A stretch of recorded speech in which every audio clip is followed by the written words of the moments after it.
This episode was produced with audio effects in full surround sound. For the best experience, we kindly recommend you listen with headphones. Hi, listeners. I'm David Wheeler, and I have a story I want to tell you. A story about a local legend turned local horror, and about a strange little man with an even stranger book. So gather round and listen close.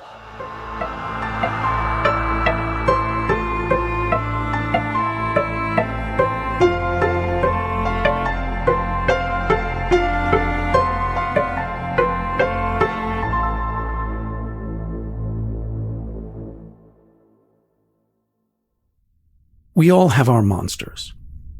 Anywhere you go, anyone you meet, they all have their myths, legends, and ghost stories. People love them. They grow like webs, entwining whole communities in a gleeful celebration of their own little slice of the unknown. They become badges of honor, a way to put your town on the map. Tourists come from far and wide to hear the tall tales, buy the souvenir t-shirt, and take a selfie on the spot where the otherworldly visitor supposedly set foot. But it's not these stories you should worry about. There are other monsters, squirreled away in the dark corners of the world, tucked into the nooks and crannies of life that people don't want to talk about. They exist in the breath of rumor and the cracked pages of ancient forgotten books. There are no tall tales, no t-shirts. Should you ask about them, you will not be met with the eager eyes of the local raconteur gleefully guiding you through the chills and thrills of the creature of the hour. You will find something altogether colder in these places. These are the real monsters, and for those of you who care to look, they will give you a glimpse of a world you might wish you hadn't seen. Maxwell Carruthers was a man who cared to look. On November 27, 1984, they found him, a wandering, wild-eyed figure a few miles northeast of Cruden Bay, a Scottish village whose greatest connection to the wider world was its status as Bram Stoker's holiday home, a place where he penned the first chapters of what would eventually become Dracula. But there were other things written in Cruden Bay that have not been so lauded. A middle-aged bookseller, Carruthers lived in Aberdeen, but took the half-hour journey to the bay as regularly as twice a week. Friends and colleagues never knew what he did there. He passed it off as a couple of days to himself, time to himself in a nice seaside town, time to read. That much, at least, was partly true. Maxwell Carruthers went to Cruden Bay to find a very particular book, one that most people didn't know existed. An authorless, titleless, colorless volume, gray-bound and paged with crisp white parchment. It was this book that led Maxwell down a path better left untrodden. We'll never know how he knew where to look, but he did. He worked out the book's approximate location in the woodland to the north of town, and he went there with nothing but a map, a shovel, and a formidable will. If you believe the word of mouth, he worked like a man possessed, leaving half-filled pits in his wake for dog walkers and hikers to stumble across the next morning.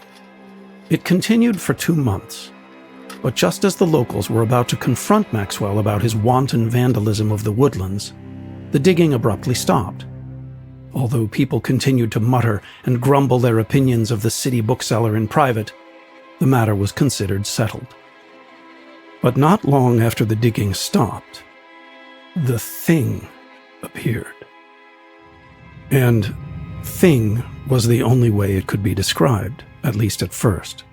Like a glimpse out of the corner of your eye, a shape moving in the dark that disappears when you try to look at it. When it was first seen, it didn't really have a shape. It was just a gray-white oval that shimmered its way through the moor and to the north, before winking out of existence. In those early days, the people that saw it dismissed it as a trick of the light. If only it could have been explained away so easily. Days passed, and the thing continued to appear. Mostly confined to the tree line and the hills, but occasionally flickering into life near roads and the town itself. Rumors stirred. The more lurid minds wondered if Cruden Bay had found its very own ghost. But when a young couple swerved off the road one night, plunging their hatchback through a ditch and into a tree. The ghost began to gather a more sinister reputation. When police and paramedics arrived to extract the unfortunate pair from their stricken vehicle, the woman driving swore that an apparition had appeared in the middle of the road. Upon searching the area, not so much as a footprint was discovered of this supposed phantom, but that same night, a few miles away in the warmth of his room, Maxwell Carruthers was reading from his damnable tome. Decide for yourselves if you believe in coincidences that big. Only now, with hindsight, could you corroborate the specter's appearances with Carruthers' journeys to Cruden Bay. Now that his digging expeditions were over, he drew significantly less attention from the locals, slipping into town and settling into solitude with nothing more but the book and his notes. The only person that noticed this curious correlation was the young woman running the small hotel where Carruthers made port when he visited. Rona Duggett. A bitter, sarcastic individual who'd been trapped in the family business when her parents passed away. She was the gatekeeper to Cruden Bay as far as Carruthers was concerned.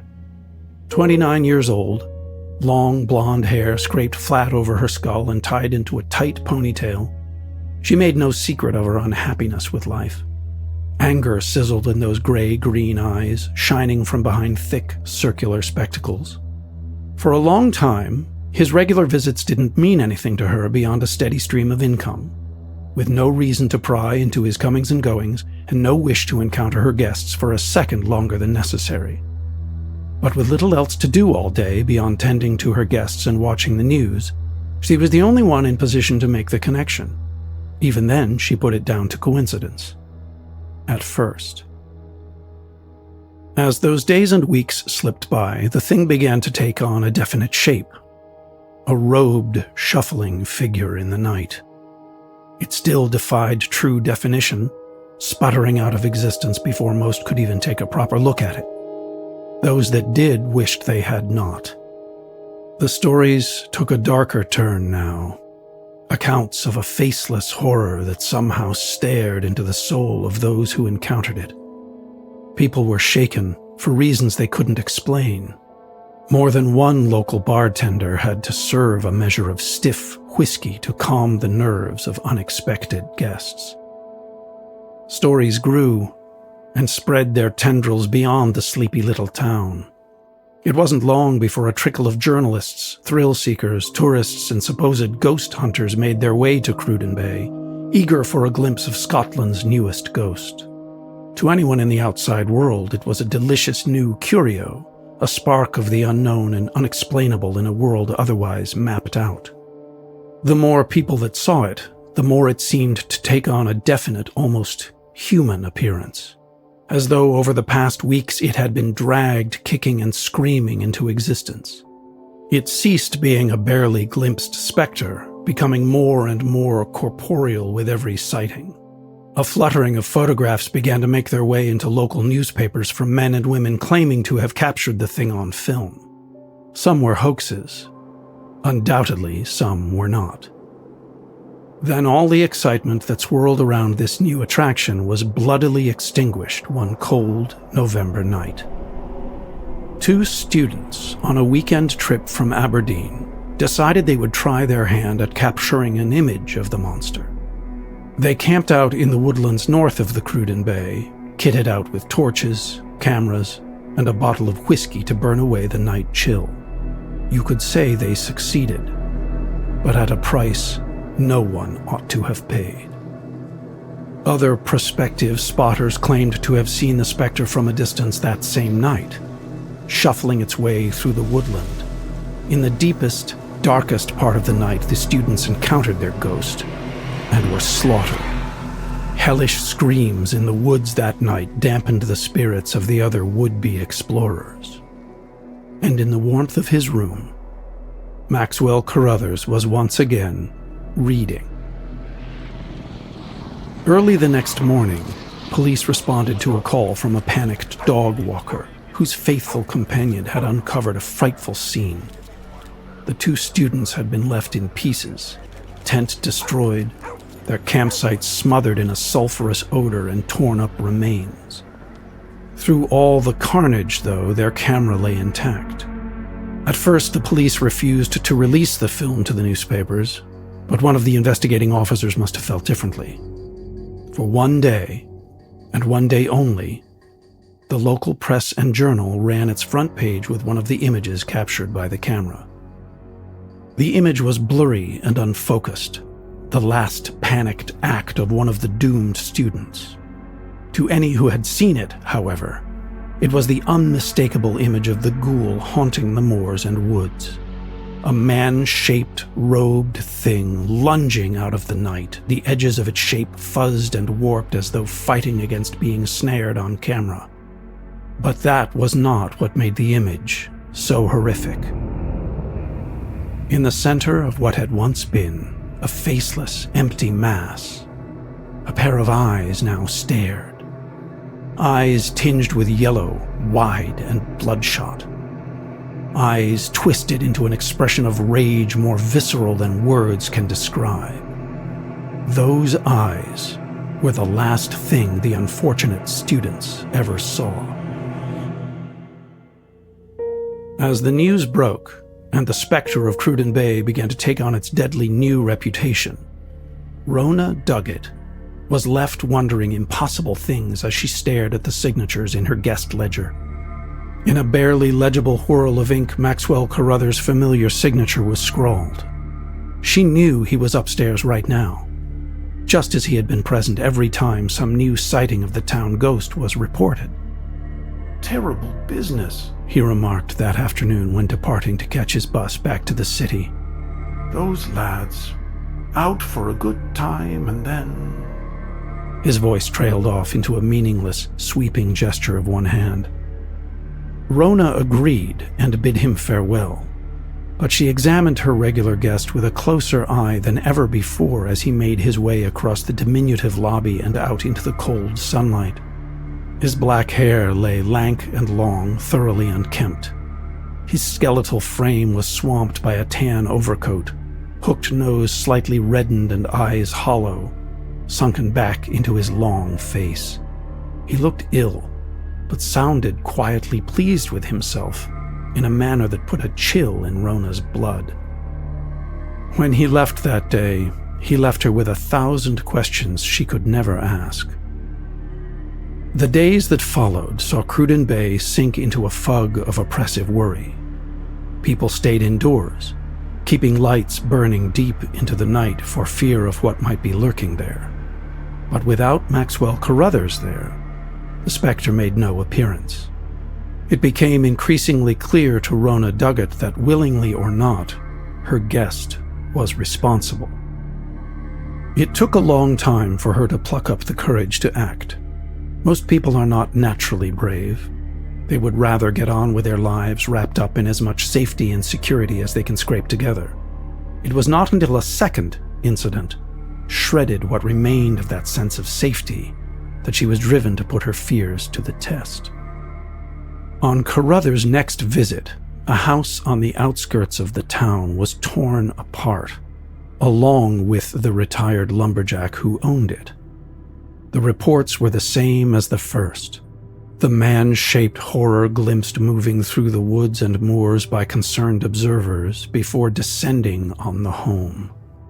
That night, a single gunshot echoed through Cruden Bay, and when the police arrived, they found the elderly resident torn up, his face frozen in a rictus of pure terror.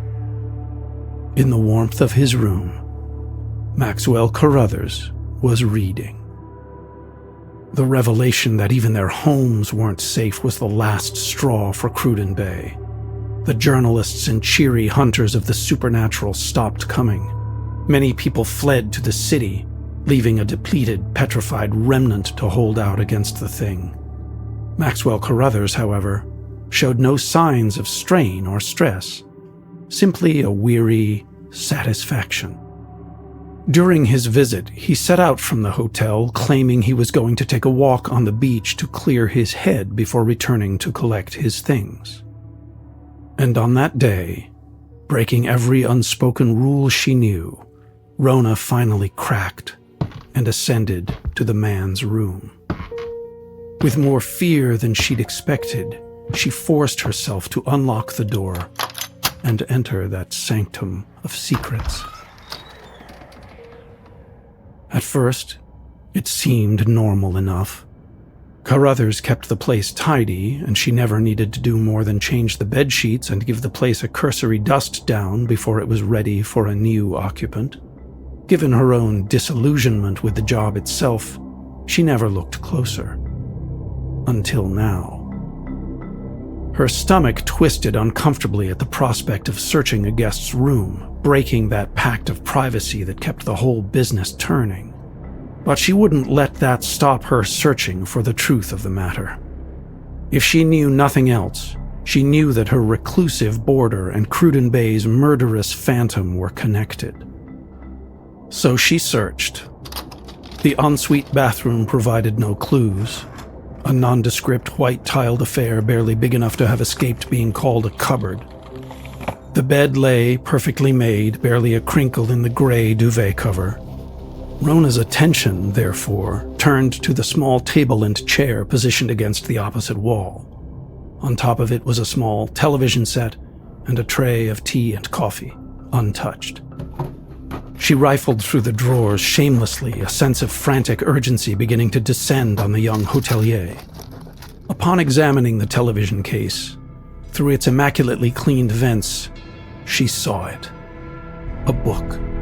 Concealed away within the guts of the machine, just visible behind a tangle of wires. Her stomach knotted tighter. The case came away easily, unclipping to reveal the inner workings of the television, and the book nestled within. Taking great care to ease it from its hiding place, Rona laid the tome flat on the desk and for a moment just stared at it. The rational part of her mind told her it was just a book, just like every other on the planet, just words printed on paper. Even still, she couldn't shake the feeling of wrongness that crawled across her skin just looking at it. Feelings would not be enough, however, to stop her from looking further. Carruthers was mixed up in this, and he was under her roof. A small spark of indignant anger was enough to push her over the edge and open the first page. The text was unreadable to her. If her memory served, it might have been Latin, but languages had never held her attention at school. She could only frown at those pages, making out the odd word here and there. Feeling foolish, Rona began leafing through the pages, looking for something that might give her a clue as to how this hidden book was connected to Maxwell Carruthers and his pet phantom. She found illustrations. Deathly familiar illustrations. They were ancient, drawn in the style of illuminated manuscripts, displaying a faceless, hooded thing towering over screaming figures. Lashes of red ink surrounded the underlings. Beneath that illustration, the words Sacerdoti ex dolorem had been written.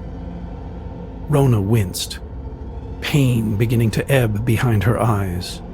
She dismissed the headache, pushing on to search for more clues. What she could gather from the illustrations and small snippets of words she did recognize painted the picture of some kind of pilgrimage, a journey made hundreds of years earlier by the figure in the images. She could see the slightly bent corners on the paper where Carruthers had marked specific areas of the text. More images of death began to fill the pages, the hooded figure growing insatiable with each fresh kill. The harrowing similarities with what had befallen Cruden Bay hit her like a truck. The headache was growing worse now, like something was pushing at the inside of her skull. For a moment, she thought she heard a voice whisper her name. That feeling of being invaded was enough for Rona to make a snap judgment and do something. Whatever was happening between Carruthers, the book, and her, it needed to end. Trembling with apprehension, Rona reached into her pocket and pulled out a packet of matches. Striking one, she did not hesitate, touching the fire to those crisp, ancient pages. As the flames licked over the paper, a banshee shriek ripped the air in two. Like the arrival of a thunderclap, Rona found she was no longer alone. Surging through the very wall of the room came a hooded, snarling figure, spitting curses in a language she did not understand and would never hear again. She might have screamed had she not been so terrified. The figure could be none other than Cruden Bay's tormentor, a thing in the tattered, blackened robes of a monk, but with skin the color of ash and fingernails like hooking talons. Sickly yellow eyes stared at her with a centuries-old fury, foul words tumbling from between broken teeth. The monstrosity stepped forward. And Rona Duggett, in her panic, threw the burning book straight at it. The smoldering pages exploded against the apparition's chest, extracting another howl from the depths of hell itself that shook the building. Then the flames spread, grasping hungrily at the thing as though it fueled them.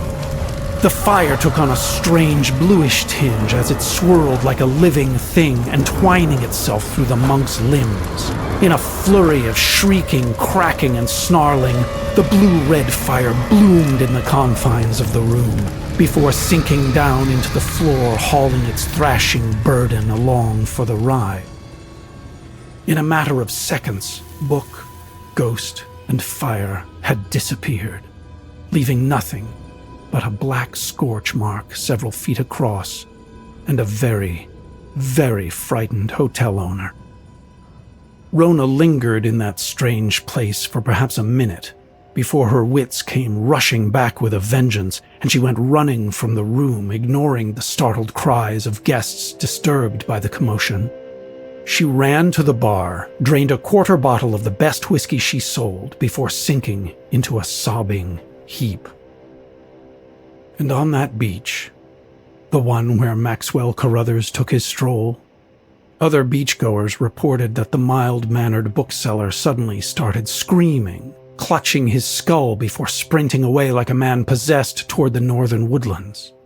He was not seen again until November 27th, several days later, discovered by search parties following the missing persons report that Rona Duggett had filed with them. Whatever dark things he'd been dabbling in seemed to have backfired with Rona's burning of the book. His connection to the text and the thing within had apparently purged his mind. A wandering, gibbering wreck, he no longer seemed cognizant of where he was or what was happening. Carruthers was remanded to a professional facility that we've been told not to name. At the time of writing, he is still there. If you go to Cruden Bay now and ask about Maxwell Carruthers and his book, you'll be shown the door. The apparition he set loose on that small, quiet corner of the world is not something the town will thank you for reminding them of. And Rona? Well, we all have our monsters, and she faced hers. She still runs her hotel, but she is a warier soul. Should you ever avail yourself of her custom, you might be subjected to more scrutiny than seems polite. Just know there is a very good reason for it. There are all kinds of things squirreled away in the dark corners of the world.